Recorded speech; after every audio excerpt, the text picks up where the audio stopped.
Hi everyone, welcome to my vlog. And yeah, it's been 4 months since I was away from my fur babies and I feel so homesick. Buti na lang I saw this place, TikTok, where I can spend weekend with Mother Nature. So let's go.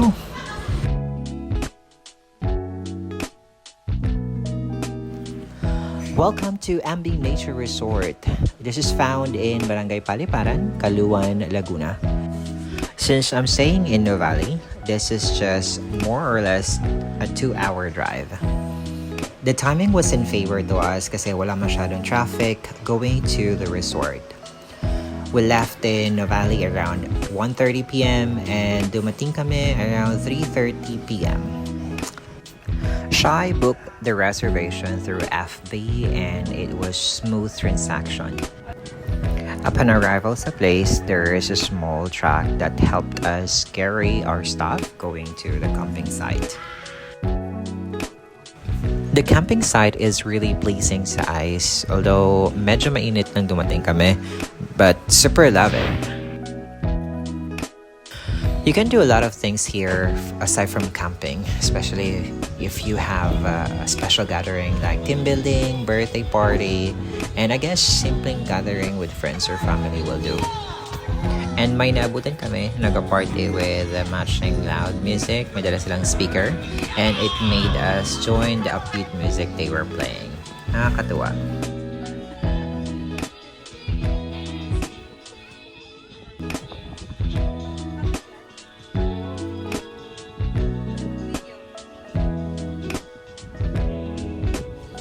So at this point, tamang chill, watching yung mga taong nagpa-party-party and enjoying the fresh air.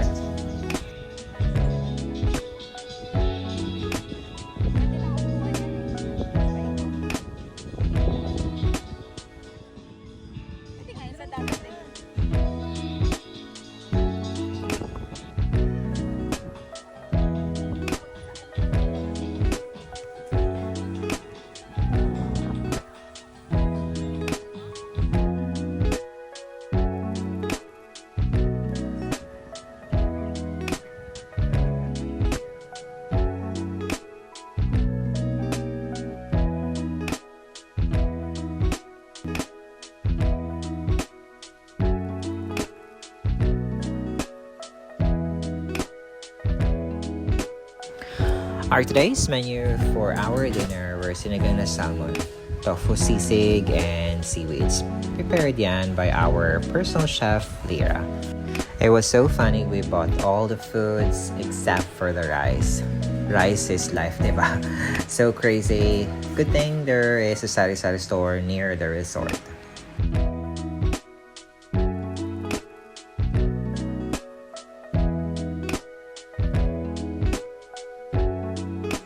So ito, just bought our rice from sari-sari store. Nautusan kami ng nanay namin, char. Buti na lang malapit lang yung store. Outside lang siya ng resort. So it's convenient na rin.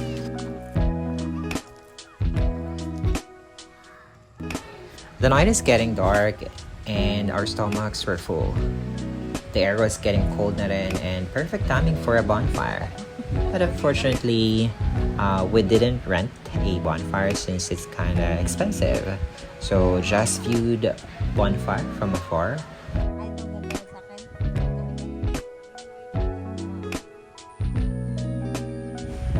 Good morning. I woke up so early around 5 a.m. and the place still dark, cold. The grass was still wet. Si haring araw di pa siya nalabas and I decided na maglakad-lakad muna going to Bilbatis.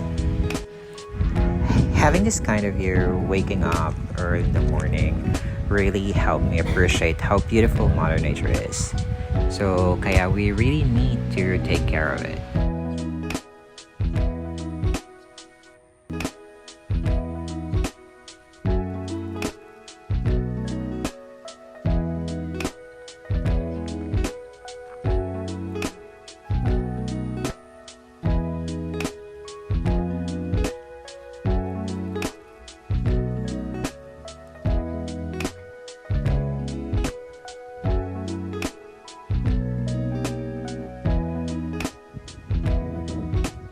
Since I woke up so early, I decided to walk around and enjoy the nature, yung walang masyadong tao.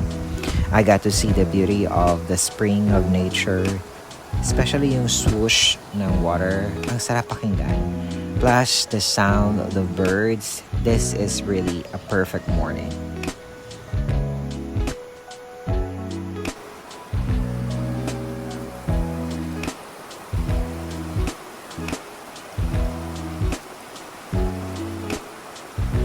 The feeling of being alone is precious for me. The silence is therapeutic, like all you can hear is the flow of the water from the river, birds singing, leaves dancing with the air. I wish I can have this forever.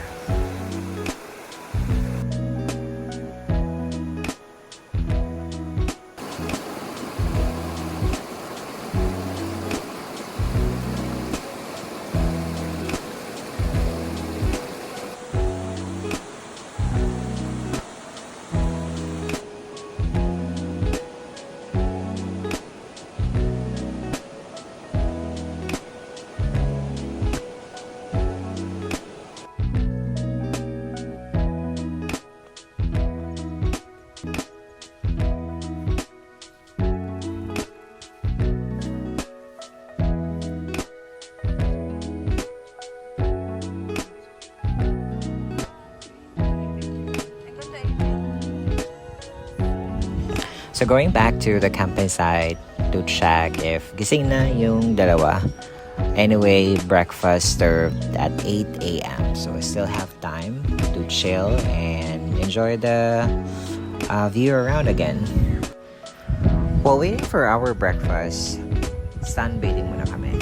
And we meet this cute little creature named Mochi and her mom. Mochi is a Shih Tzu and it reminds me of my baby Aki. Ang cute niya and super friendly siya. She loves the buko pie that we had. And nakakatuwa sa kanya kasi if di niya na gusto yung food na pinapakain sa kanya, she will walk away at iluluwa niya yung food. So clever, right?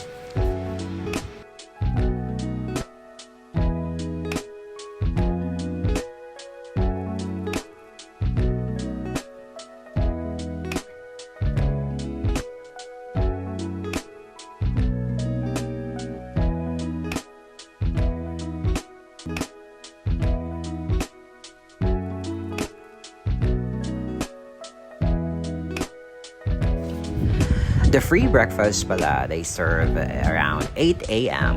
It was not that bad, pero the service that they offer here is a 5-star. Promise, I can attest to that. So before we leave the place, we enjoy muna swimming.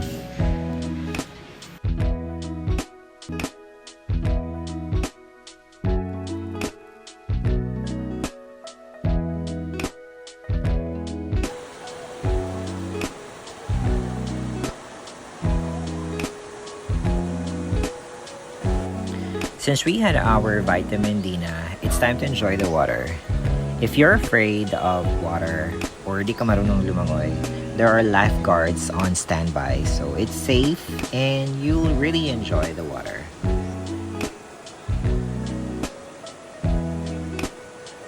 Mochi! Mochi! Mochi, mochi! Mochi!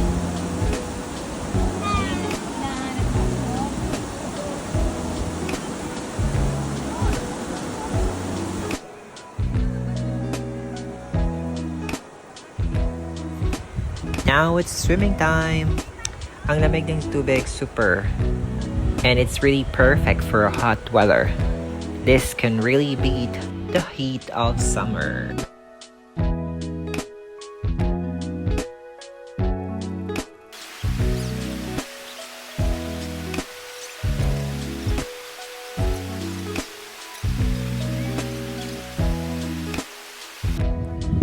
The water is not that clear pero not so dirty naman.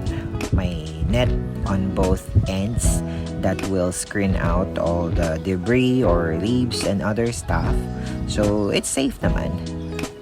Also, may napinsan ako na maliit na worms but I'm not sure kung ano yun. Pero hindi naman siya makati anyway. Just be careful lang sa mga bato since medyo madulas siya. And be cautious as well while enjoying the water. And please, please, please, no diving since di nga siya malinaw and baka mabago yung ulo mo. Just be careful.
So here we are enjoying our last few minutes since pauwi na kami and medyo madami na rin tao. So we have to go na rin and we're gonna go home na.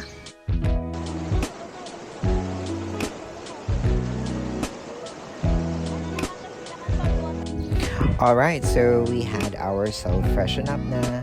Here's the quick 360 view of the camping site.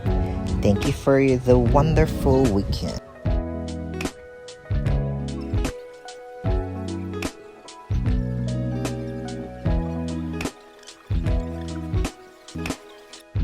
Thank you for watching and I hope you enjoyed it. So I'll see you on my next travel log. Bye!